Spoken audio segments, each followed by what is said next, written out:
నేను ఒక రహస్యం చెప్తాను, నేను ఆశ్చర్యపోయాను. తూర్పుగోదావరి జిల్లాలో మల్లవరం అని ఒక క్షేత్రం ఉంది.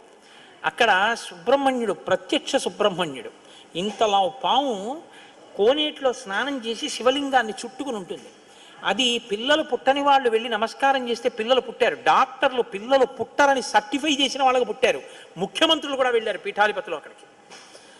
ఆ పాము కారణాంతరాల చేత శివలింగానికే తల కొట్టుకుని శరీరం వదిలితే ఇప్పుడు అలాగే ప్రతిష్ఠ చేశారు. అక్కడ నేను ఆశ్చర్యపోయింది ఏంటంటే, నాకు ఆ దేవస్థానం ధర్మకర్త ఒక ఆయన వచ్చి ఒకసారి ఓ మాట చెప్పారు. బిడ్డలు పుట్టరు అని డాక్టర్లు చెప్పేసినటువంటి వాళ్ళు సుబ్రహ్మణ్య షష్ఠి నాడు ఈ దేవాలయం వెనకాల పడుకుంటారు, వచ్చి బోర్లా పడుకుంటారు ఆడవాళ్ళు. వాళ్ళకి కునుకు పడుతుంది, కునుకు పడ్డాక లేపేస్తాం. ఆ మరుసటి సంవత్సరం వాళ్ళు పసిపిల్లల్ని పట్టుకుని వస్తారండి అని చెప్పారు.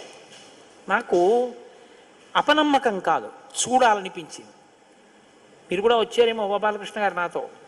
కాకినాడ నుంచి చాలామందిని కలిసి సుబ్రహ్మణ్య భుజంగ స్తోత్రం చేశారు శంకర భగవత్పాదులు. సుబ్రహ్మణ్య షష్ఠి నాడు ఆ దేవాలయంలో చదువుదామని అందరం కలిసి వెళ్ళాం. ఆ రోజు వాళ్ళు నా ప్రసంగం కూడా అక్కడ ఏర్పాటు చేశారు.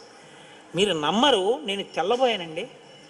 ఎంతంత సంపన్న కుటుంబాల వాళ్ళు బిడ్డలు పుట్టరు అని బెంగ పెట్టుకున్న తల్లులు చంటి పిల్లలతో ఎంతో సంతోషంగా వచ్చి ఆయనకి నమస్కారం చేసుకుని, అబద్ధం కాదు, నేను ఎంతోమందిని అక్కడ అడిగాను, ఏమమ్మా మీకు ఈయన వలనే కలిగిందా సంతానం అని. ఖచ్చితంగా మేము ఆయన వలనే ఈ అనుగ్రహాన్ని పొందామని ఆ అదృష్టాన్ని పొందారు.